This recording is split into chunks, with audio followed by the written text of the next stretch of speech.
Le design est partout, même à l'hôpital. Les hôpitaux sont parmi les édifices les plus complexes. Mis à part les naissances, quand on se ramasse à l'hôpital, finalement, c'est que ça va pas très bien.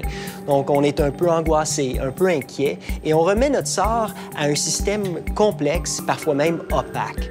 La British Medical Association a mené une série d'études qui démontrent qu'une bonne architecture hospitalière réduit le temps de guérison des patients. C'est catégorique. Donc, je pense qu'un bon design, d'abord et avant tout, doit être centré sur l'usager. Mais dans le cas des hôpitaux, on a vraiment deux groupes d'usagers. On a les patients et les gens qui vont visiter les patients, et on a le personnel soignant comme tel. Donc, les meilleures solutions de design dans le milieu hospitalier, ce sont des solutions qui vont concilier les besoins de ces deux groupes d'usagers. Je pense qu'un designer, il doit voir l'hôpital comme une mini-ville. Ça permet de reconnaître qu'il y a des gens qui le fréquentent régulièrement parce qu'ils y travaillent, qu'il y a des gens qui arrivent un peu à l'improviste sans connaître, donc ils vont avoir besoin de s'orienter rapidement. Puis ça permet aussi de réaliser qu'il y a des gens qui visitent parfois cette ville-là sans que ce soit leur souhait profond, là. Je pense que quand on est patient, on vit un traumatisme, on vit une crainte, on vit un stress. Et on cherche un environnement qui va nous sécuriser. Je pense qu'à ce niveau-là, il y a une forme d'humanité qu'on doit donner avec la présence de lumière, etc. Mais je dirais que, parallèlement, on doit tout à fait se sentir comme patient pris en charge. On doit sentir que l'aménagement, que l'organisation est structurée et qu'on va être à mesure de venir à bout de notre problème de santé.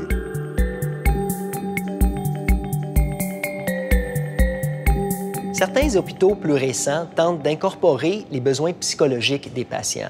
Donc, on cherche à créer des aires plus dégagées, d'avoir une meilleure ventilation, de permettre la lumière naturelle. Ça réduit tout le côté dépressif et ça fait qu'on a un meilleur repère à l'intérieur de l'architecture.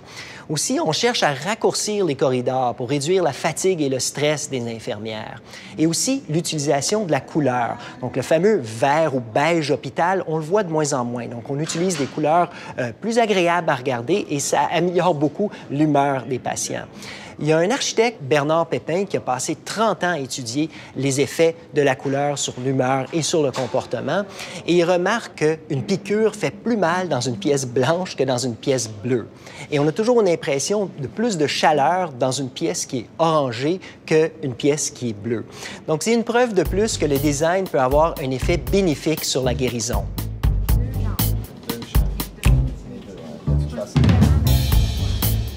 Il n'existe pas de charte ou de mode d'emploi précis sur la façon d'utiliser les couleurs. Sinon, il n'y aurait plus de designer dans le bureau. Je veux dire, on appliquerait tout simplement le code et puis l'affaire serait réglée, là. Dans la conception d'un nouvel hôpital, je recommande aux architectes qui travaillent chez moi d'opter pour des environnements qui sont beaucoup plus intemporels. Peut-être que l'environnement ne sera pas touché dans les prochains 25 ans. Fait qu'il faut trouver une façon de créer des environnements qui traversent le temps. On va utiliser des couleurs aussi qui sont apaisantes, qui sont calmantes. On voit de plus en plus apparaître là, des matériaux naturels. On parle du bois, notamment, là, des éléments auxquels on est capable de se rattacher. D'un point de vue architectural, je pense que ce qui est très présent, c'est cette idée de prendre conscience de l'expérience du patient qui va se décliner à différents niveaux, que ce soit de le rassurer, de l'orienter, mais aussi de lui permettre de retrouver un certain calme par les couleurs, par l'éclairage, par l'accès à de la lumière naturelle. Dans le cadre de Le Gardeur, au niveau du jardin linéaire, c'est les grandes circulations publiques de l'hôpital qui sont de chaque côté du jardin linéaire. Et ces grandes circulations-là sont constamment en contact avec l'extérieur. On avait même regardé avec notre architecte du paysage d'adapter l'aménagement extérieur de façon à ce qu'on sache, en se déplaçant le long de la façade vitrée, dans quel sens on s'en allait. Moi, je pense que la meilleure signalisation d'un bâtiment vient de son design. Il faut qu'on soit capable, de façon intuitive, de bien comprendre le fonctionnement des bâtiments. Dans la conception d'un centre ambulatoire, on va vouloir que, si, exemple, les services sont répartis sur 3 niveaux de plancher, on va vouloir que les gens le sentent en entrant dans le bâtiment. On le voit de l'extérieur que l'hôpital a cette hauteur-là, mais on ne sait pas que c'est nécessairement le service où on va qui est au 3e. Si on voit dans la hall qu'on est appelé ou on demande au gardien, puis il nous dit, vous prenez l'ascenseur qui est là, puis vous montez au 3e étage, puis qu'on est capable de créer un repère visuel immédiat. En voyant l'ascenseur, en voyant qu'il y a 3 étages, puis en voyant à travers la fenêtre, là, à peu près, là, où c'est qu'on se dirige, je veux dire, déjà, on a réussi quelque chose de tout à fait fondamental au niveau de la signalisation. L'utilisateur est orienté, il a compris le bâtiment, il sait où il s'en va. Combien de temps est perdu par le personnel à donner des directions pour se rendre à un endroit ou à un autre d'un hôpital? Un système de signalétique bien conçu et performant réduit ces pertes de temps. Mais ça rassure aussi beaucoup les usagers. C'est quoi les différentes composantes d'un système de signalétique? Bien, il y a 4 grandes catégories. Il y a les informations d'orientation. Ça, c'est la carte qu'on retrouve souvent à l'entrée qui nous indique par un X que vous êtes ici. Mais une partie importante de la population n'arrive pas à bien décoder un plan. Donc, entrent en jeu les informations de direction. Donc, ça, c'est toutes les indications avec une flèche. On indique radiologie tout droit, on arrive à une fourche, radiologie à gauche, on a une flèche qui nous indique où aller. Et souvent, dans les hôpitaux, on complète cette information par des indications au sol. Donc, on va trouver des lignes de couleurs différentes et finalement, on suit la ligne. C'est un parcours très facile à suivre et ça fonctionne assez bien. Ensuite, il y a les informations d'identification. Donc, identifier les lieux comme tels. Quand on arrive à la radiologie, c'est inscrit radiologie, peut-être une indication du numéro de local, et ça, c'est très important. Finalement, il y a les informations générales, comme les heures de service ou des directives de sécurité. Ce qui est super important, c'est que dans l'ensemble de ces informations, on retrouve une constance, que les informations apparaissent à peu près aux mêmes endroits, à la même hauteur, avec les mêmes symboles et qu'on utilise les mêmes polices d'écriture. Tout ça fait en sorte que l'ensemble du système est très cohérent, prévisible et rassurant pour les usagers.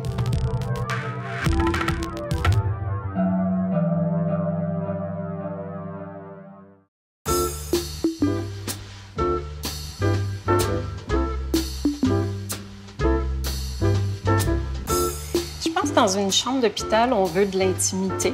Je pense qu'il y a ce caractère-là où on veut être un peu dans un cocon. Un hôpital, c'est très bruyant. Une chambre d'hôpital, on veut aussi parfois être accompagné par des membres de la famille, des proches. Donc, on voudrait qu'eux aussi puissent être confortables dans la chambre, donc y avoir un espace désigné. On va utiliser des matériaux qui sont un peu plus à l'image d'une chambre, comme une chambre d'hôtel, exemple. Là. Mais par contre, le mobilier, pour une notion de fonctionnalité et de cohabitation, va devoir occasionnellement être adaptable, se transformer, être capable de construire un lit avec un fauteuil. Comme le patient est au cœur de notre réflexion, on se met à sa place. On voit à ce que les éléments qui l'entourent ne soient pas tout le temps en train de lui rappeler qu'il n'est pas chez lui. Donc, une approche un peu résidentielle dans le traitement de l'environnement du patient est ce qu'on retrouve de plus en plus. La première chose qu'on vous demande de faire lorsque vous arrivez à l'hôpital, c'est d'enfiler une jaquette. Et la deuxième chose qui vous arrive, c'est que votre dignité encaisse un sérieux coup. La jaquette d'hôpital est un objet simple et comme d'autres objets simples dans le monde hospitalier, elle suscite beaucoup d'impact. D'un point de vue de patient, la première chose qu'on aimerait, c'est une certaine intimité. Sauf que la jaquette, elle est faite aussi pour donner accès au corps, au personnel soignant. Donc la jaquette, elle est à la fois une chose qui devrait nous protéger du regard des autres, mais qui doit aussi permettre le regard des autres. Ce qui est intéressant à souligner autour de la jaquette, c'est qu'elle va passer beaucoup plus de temps dans la buanderie que sur le corps des patients. Ce qu'il y a autour d'une jaquette, c'est sa simplicité, un tissu qui doit être robuste, lavable fréquemment, qui vise aussi à s'adapter à différents corps humains, différentes tailles, différents handicaps ou différentes limitations. Donc, évidemment, la jaquette devient un peu neutre et ennuyante. Une étudiante à l'Université de Montréal en design industriel, Noémie Marquis, et son professeur Denise Roy ont repensé la fameuse jaquette d'hôpital. C'est certain qu'elle voulait régler le problème de dignité, mais un autre problème qu'ils ont rapidement constaté, c'est le problème des attaches. Ils ont considéré plusieurs pistes, mais un point tournant dans leur projet, c'était de prendre la décision de ne pas avoir d'attache. Leur solution, c'est la jaquette du haut. C'est composé de 2 composantes identiques. Donc, j'enfile la première composante et le deuxième élément comme ça. Donc, la dignité est très bien respectée. On a une seule grandeur qui fait autant pour les hommes et les femmes enceintes et les personnes obèses grâce au soufflet sur le côté. À l'acquisition, cette jaquette est légèrement plus coûteuse, mais sur la durée de vie d'une jaquette, c'est-à-dire environ 200 lavages, on rattrape cette différence-là et en réalité, il y a une économie. Finalement, je considère que c'est un très bel exemple de conciliation entre les besoins du personnel soignant, l'entretien au niveau de la buanderie et la dignité des patients.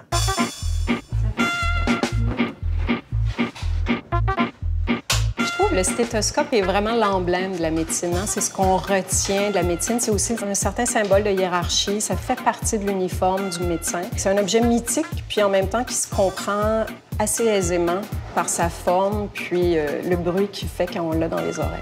Plusieurs propositions ont été faites, notamment du côté numérique, pour pouvoir créer du visuel autour du son. Donc, on essaie de prolonger la capacité auditive par un visuel qui, lui, serait généré par un stéthoscope numérique. C'est encore intriguant de savoir jusqu'où il va être adopté parce que la capacité de sculptation, d'entendre correctement les sons du corps humain, c'est une compétence fondamentale médicale. Donc, c'est un appareil qui vient transformer les compétences établies. Puis, on peut suspecter que ça peut prendre du temps d'être adopté. Un autre élément qui attire mon attention, c'est un appareil qui vise à réduire le temps d'attente pour obtenir un résultat de diagnostic laboratoire.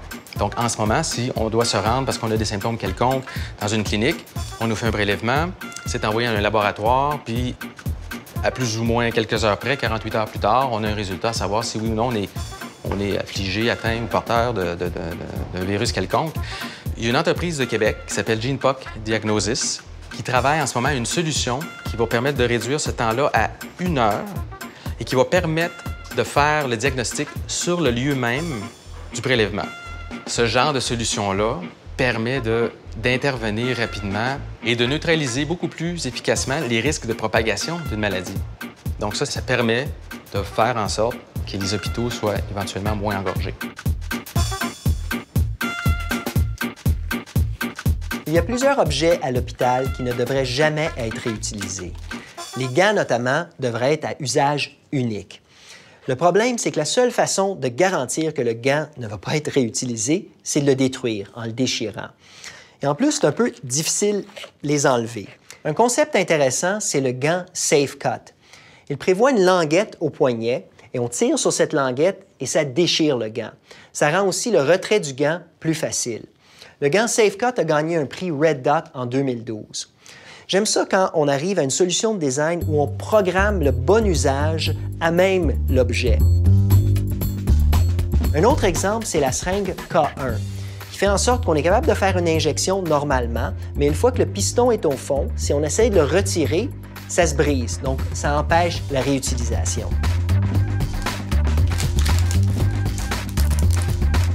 Pour la conception d'une seringue, les besoins en design sont les suivants. C'est qu'on a besoin de faire entrer un liquide dans un tube d'une mesure précise ou on veut expulser un liquide d'un tube d'une mesure précise. Les seringues doivent être économiques, sont à usage unique. Elles doivent être fabriquées de façon précise parce qu'une seringue, c'est composé de 2 extrémités qui doivent toutes les deux être étanches. Le choix des matériaux pour les seringues aussi n'est pas anodin. Comme les seringues doivent être stérilisées, le matériel qu'on privilégie pour ça, c'est le polypropylène. La stérilisation de masse pour les seringues, c'est qu'elles sont irradiées. Et l'irradiation peut avoir un impact majeur sur les propriétés physiques d'un matériau. Donc, le polypropylène se comporte bien à l'irradiation. Donc, c'est une des raisons pour lesquelles c'est le matériel qu'on privilégie pour ça.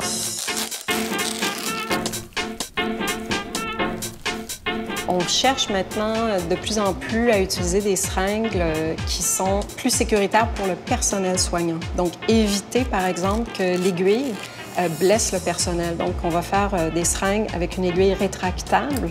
Il y a également des seringues qui ont été faites. Le plastique va réagir à l'oxygène, donc il va devenir rouge, il va changer de couleur. Ici, c'est comme un avertissement. Ça vient agir un peu sur la personne qui voudrait utiliser la seringue, qui comprendrait que la seringue a peut-être déjà été utilisée, donc elle est souillée. Donc, ce qu'on essaie de faire parmi les développements, c'est de viser ultimement une seringue à usage unique qui va donc être jetée après usage et qui ne pourra pas être réutilisée et propager des infections. Une tendance dans la formation du personnel soignant est l'utilisation de simulateurs. Donc, on a des simulations physiques, comme le mannequin ici, qui est assez sophistiqué, mais on a aussi des simulateurs virtuels, des casques de vision 3D qui permettent de simuler toute une foule de situations. Ce qu'on recherche d'abord et avant tout au niveau du design de ces simulateurs, c'est le réalisme. Qu'est-ce que ça donne un simulateur versus le vrai monde? Bien, ça donne accès à l'erreur, sans toutefois mettre en péril la santé d'un vrai patient.